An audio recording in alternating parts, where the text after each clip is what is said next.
guys, welcome back to the channel. Today's video is American things that are strangely popular elsewhere. This is going to be interesting. So this is going to be stuff which is popular in the UK, But obviously other countries as I'm well. guessing it's originated in America. Yeah, but I feel like this is going to be us being like, oh my god. It's either going to be as if that's American because we use it all the time. Like we didn't know that we're American. Yeah, because if that sentence sounds mad as if it's American, there's a lot of things where, like American fridges and stuff like that, where we will be like, it just feels American. Yeah. And you just know it's American, like an American like red fridge. Solo cups. Red Solo cups. They're literally called American pie cups. Literally, yeah. And if you see them, like, oh, they're American. Yeah. So there's so many objects which are American. I'm guessing these, it might be that. It might be red Solo cups. Or it might be stuff which we're like, oh my god, that's American. Yeah. It might feel weird. I don't know if that's the best way to describe it, but it is, yeah. Smash that button if you enjoy, guys. Smash that subscribe button. You're absolute legends. Are you ready? I'm ready. Let's go. American things that are strangely popular elsewhere. What we got? Today I'm going to tell you about some little America sports that have flung off from this country, gone into other ones, propagated, and flourished in surprising ways, just like the mold in the salsa container I found in my fridge earlier. In other words, I'm going to tell you about some American things that have a strangely strong following in other countries. Okay. We're going to skip over some of the more commonly known ones, like Kraft mac and cheese in Canada, Spam anywhere the American military has had a big presence, or Raytheon in Israel. Let's move on to our first topic, which is a little bit like you said, obvious. Obviously, Spam is quite big. I didn't know Spam was American. I didn't really think about where it came from, to be fair. Yeah. Let us know. Bacon grill. Have you ever had it? It's like similar, isn't it? Yeah, I have bacon grill all the time. It's very similar. trashy.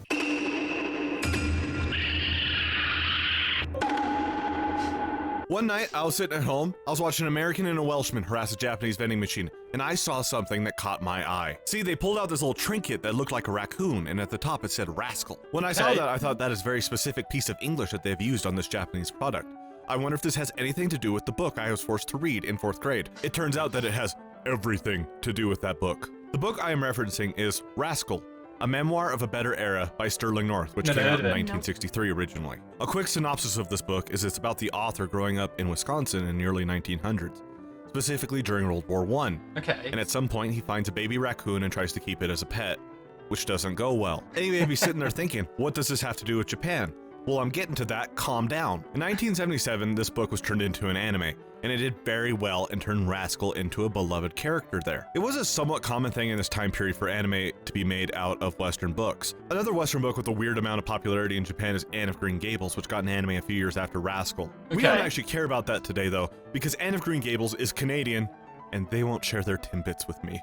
There is a big downside to Rascal's popularity in Japan though. The issue is that people in Japan watch this story about how awful of an idea it is to have a pet raccoon, and then imported raccoons to be their pets. The inevitable then happened, which is the raccoons got out because they have hands. The raccoons then proceeded to damage the local environment, including the wildlife, including outcompeting the tanuki, also known as the raccoon dog, because it's like a raccoon with no hands. I also want you to take a moment to consider what it would be like for the first tanuki to see a raccoon. Imagine you're a tanuki walking around the Japanese woods, and you see another tanuki, but it's a little weird.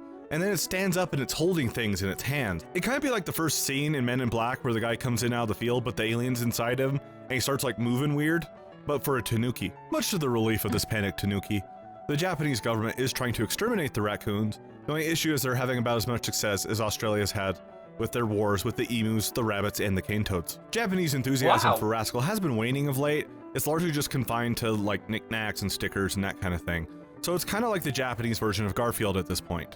The only real difference being it's a bit less... I tell you what, I've heard of Garfield. I like Garfield. I mean, you don't really buy Garfield stuff though, do you? No, it's just the movie. It's just a movie and it's funny. I feel like we just had a whole history lesson there. Yeah.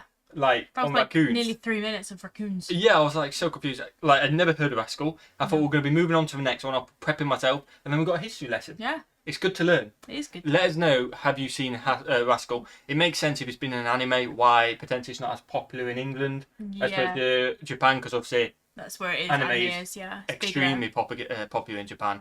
I think it's getting more popular in places like the UK. It's being brought in, isn't it? Definitely, but it's nowhere near as big. Yeah. Problematic to have a fat orange cat in your house than to have a raccoon running around your countryside destroying it. Next up, we're going to talk about your grandma's car.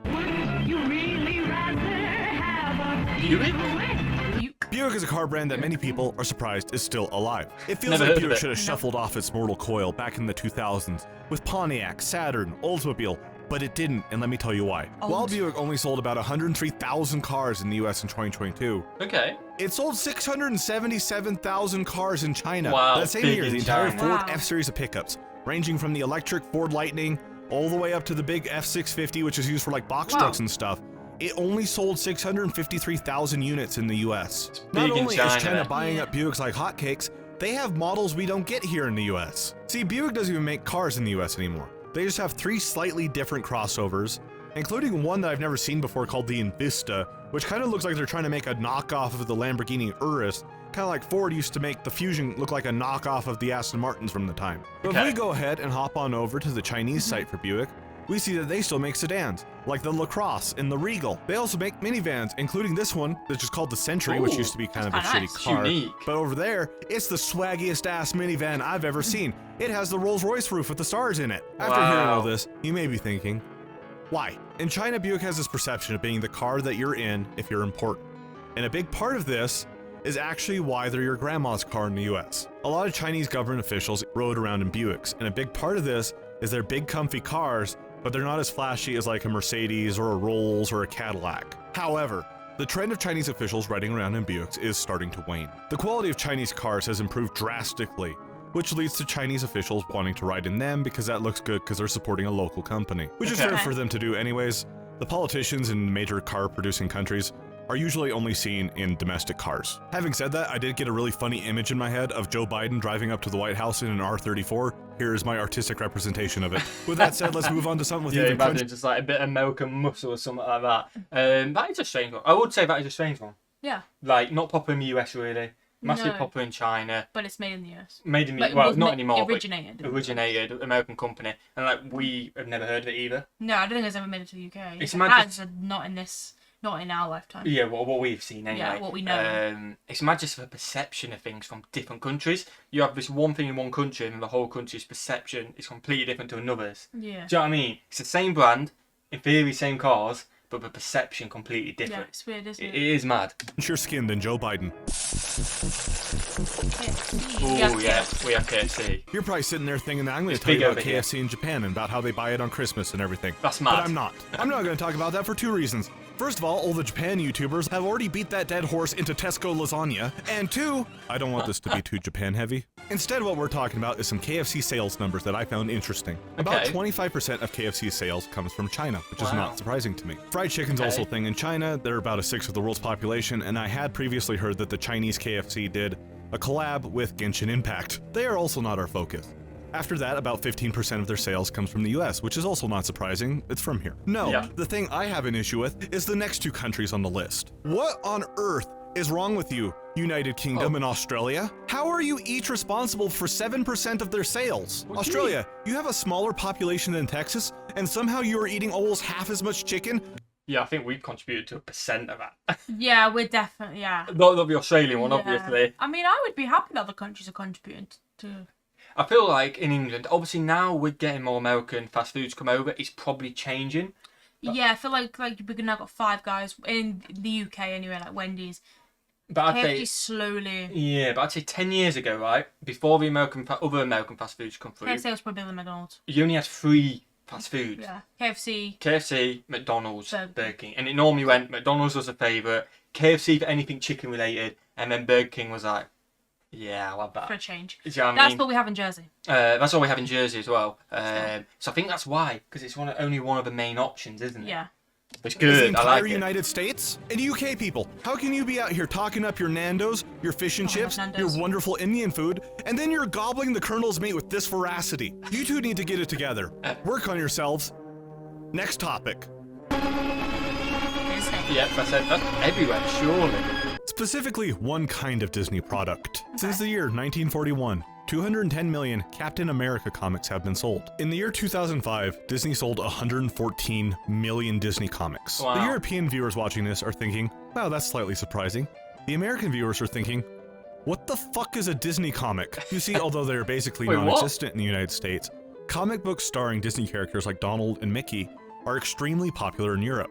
Yeah. This started out because in the 50s, Disney sold off the rights to a lot of their characters to be used in comics in Europe because they didn't really care about the market and it was an easy way to make more money. Donald Duck is very popular in the strange grouping of all the Nordic countries plus Italy. Mickey Mouse comics are very popular in Germany, confirming Okay. my Okay. suspicion that Mickey Mouse is in fact the David Hasselhoff of rodents. The German Mickey Mouse comic book has sold It over a sounds so billion bad. copies since 1951. A few years ago, IDW tried publishing some of these European-made comic books in the US with English translations, and they stopped shortly after because no one bought them. This one kind of stands out If from it the doesn't others make in money, this it doesn't video. make money. The others, it's kind of like, why is this so popular somewhere else that's not America?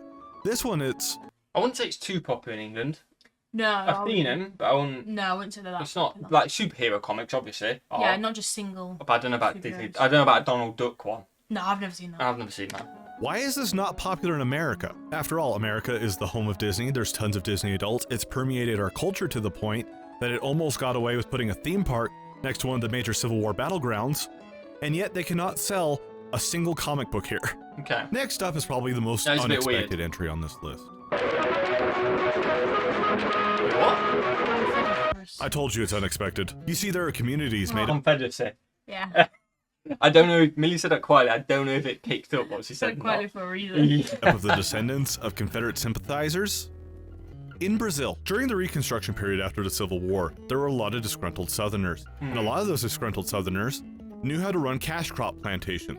Emperor Pedro II of Brazil saw this as an opportunity and said, "Come to Brazil, I'll give you some cheap land to farm on." It also Okay. helped that Brazil still had legal slavery. About 20,000 Southerners immigrated, and most of them settled in the state of Sao Paulo. A lot of them focused around the modern-day cities of Santa Barbara de Oeste and Americana. Santa Barbara de Oeste is actually believed to have the first Protestant cemetery and church built in Brazil because of these immigrants. In 1972, the governor of Georgia, Jimmy Carter, and his wife Rosalind Carter visited Santa Barbara de Oeste. They visited the cemetery on this trip because Rosalind Carter went and laid flowers at her great-uncle's grave, who was one of the original Confederados. I want to be clear here, it's not like if you go to the state of Sao Paulo and take a wrong turn, you end up in the Candyland plantation from Django Unchained. The descendants of the Confederados have largely assimilated into Brazilian culture. Okay. They just have some of the traditions that they've kept alive. So For random. instance, some southern Yeah. crops are grown in the area, like pecans and watermelons. Oh, wow. Some people make southern food down there, like southern style fried chicken, or even chess pie. For those of you who do not know what chess pie is, it is pecan pie,